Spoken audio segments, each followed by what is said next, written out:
Most people lose money betting on sports, and it's not because they're dumb or they're unlucky. It's quite the opposite. It's because they never treat this like a true investment. I've been doing this for over 10 years, betting on NFL, MLB, NBA, and college sports, building my community, my brand, and I've built a bankroll of over 7 figures over the last decade doing this. When I started, I was just like you, putting a couple $100 on every game and sweating every single one. Now I'm betting anywhere from $5,000 to $10,000 per play. Now that did not happen overnight. It took me 10 years of mistakes, of discipline, and of growth to get to this point. And I've made every mistake I'm about to show you. I'm not above it, I've lived this. In this video, I'll walk you through the 3 biggest mistakes I've made and see others bettors make every single day. I'll even show you real game examples of games that cost me money or made me money because of this. And if you stick around till the very end, you're gonna see exactly how to break down the games, the systems that I have in place, and best of all, the biggest giveaway I've done in this YouTube channel yet. Mistake number 1, not treating this like an investment, not treating this like a real estate property or a stock holding that you're supposed to hold for 10 plus years. Here's the reality of how most of you guys bet. You wake up, you check Instagram, you pick up some favorite games on the board, and you create a parlay and pray from there. Some of you guys are a little bit more sophisticated. Some of you guys are betting just 1 play a day, but without strategy and betting odds that don't make sense. It's gonna take you 3 wins to recoup 1 loss on those odds. Typically, investors take 1 to 2 plays a day, and they're betting a percentage of their bankroll on every play, 1 to 5% depending on their risk tolerance. Now, on the flip side, what does a recreational investor do? Their parlays, their vibes, their FOMO is pure emotion. It's up and down, and there's no real tracking or goal in mind. And here's a perfect example of how this works. A little story that happened back in April. I had the Guardians minus 115 against the Yankees. Bieber was pitching, and my system showed sharp money and a great line to bet Cleveland. But I had some buddies that ignored the data and bet the Yankees with bigger name teams, and they put a 3-team parlay and they lost. That's the difference. You can bet $300 emotionally or $100 strategically, and one will compound, the other will crush you.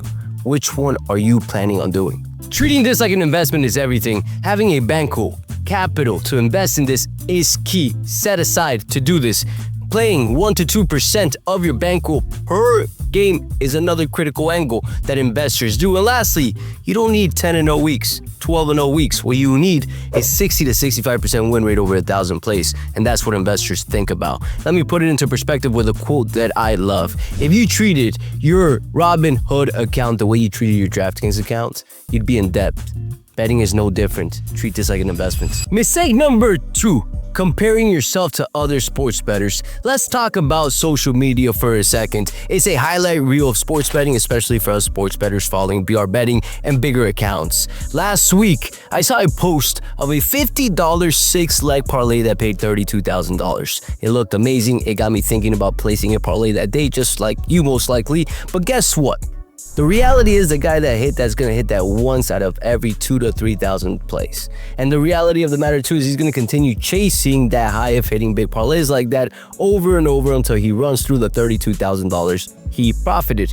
People get caught thinking that that's the standard, and it's not. Investors do not think like that. So they start chasing those big parlays, those big highs, and in a matter of 2, 3, 4 weeks, they've lost the money that they've made when, if they had treated it like an investment and taken 1 to 2 plays per day and followed their path rather than comparing themselves to others, they'd be in a much better position. So I remember one of the first times that I saw a big parlay on Instagram, some guy hitting Clippers minus $9 money line and some prop. It was $2,000 to win over $20,000. The next day I said, I can do this too. And so it was December 11, 2022, and I put a $3,000 parlay. It paid me over $32,000 the first time I tried it. Now you must be thinking, what a blessing. I wish I had $32,000, but you don't understand the psychological problem that it creates in your head, because we are bettors and emotional, and we believe that once we hit 1, we're gonna hit 2 and 3 and 4, and the reality is I ended up losing all that money and more trying to hit the same freaking parlay. Whereas if I would have stuck to my system, taking the 1 play a day, I would have been up just like my team was up when I sent in my plays over 6 months. I ended up going negative because I was taking parlays on the side because I wanted a big hit and a big high. Responsibility, discipline is everything, and not comparing yourself to others is even more important, guys. Stick to your system, follow your path, and don't think that you're gonna get rich quick in this industry, because you can't in any industry. There's a saying, the people that wanna get rich quick go broke quick. I've saved the worst one for last, the one that holds most sports bettors back, and mistake number 3 is chasing losses and not being consistent with your system. Guys, the most dangerous part of sports betting is chasing losses. And I've done it more than I like to admit. And here's a great story to show you guys why you shouldn't chase and why it holds you back. Sunday, December 23rd, 2016. Yes, 9 years ago when I was starting off. I was 6-1 on the week, heading into Sunday, up close to $10,000. And I was feeling pretty good about myself. And that day, it was Sunday, and I went to brunch with my buddies. Had a couple tequilas in, took my 1 p.m. game, which was Panthers -3. The game was a complete lock the whole game till the very end, where it got really close in the fourth quarter. The Panthers got outscored by 15 points. Now at the very end, I had a chance to cover the game and at least push. And the kicker missed the free point, the extra point. So instead of winning by 3, they won by 2 and I lost that game. Now, of course, alcohol was within me and I was a little bit tilted and I was a little bit confident and I wanted to take a parlay in a game at 4 p.m. and at 8 p.m. to make back what I lost and end up the day profitable with my friends. 4 p.m. game came along. I had the Dolphins money line in that game. They absolutely got destroyed. They lost by 31 points and now it's 8 p.m. game. Now, the question is, where am I at on the week? After going 6-1 coming into Sunday, I should be up because I only took 2 games. Wrong. I took both those games for $10,000 and now I'm down $10,000 on the week when I'm 6-3 with a pretty good record and a pretty good win rate because I chased, because I did not follow my system. Of course, the 8 p.m. came along and I lost that too. That day, that Sunday, I lost $30,000. And at the time, that was a good amount of my bankroll. As a matter of fact, majority of my bankroll, 75% of it. And I pretty much almost got kicked out of this industry. That's the problem with chasing. You don't think you're going to lose. In the moment when you take it, you think you're going to win. You feel like it's over. You have this, it's a lock.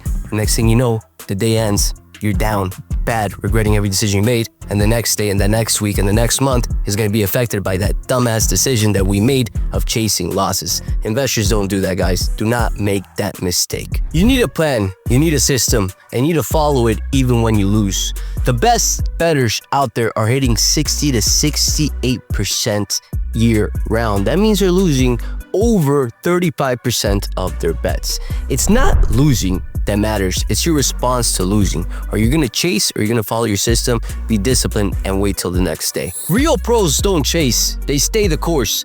Think about a stock trader. If their tech stock slips 5% on one day, they don't YOLO and go bet 20K on a penny stock. They zoom out and they stay the course. That's what Warren Buffett, Ray Dalio, and every great investor has done to build a billion-dollar portfolio. Now let's bring this home. If you're losing money sports betting, it's because of one of these 3 mistakes or multiple of these mistakes. Number 1, you're chasing or you're not following your system. Number 2, you're comparing yourself to other people and you're not following your path. And number 3, you're not treating this like an investment. You're treating it like a gamble. Avoid these 3 mistakes and you will be ahead of 90% of the sports bettors. This game rewards the people that have discipline.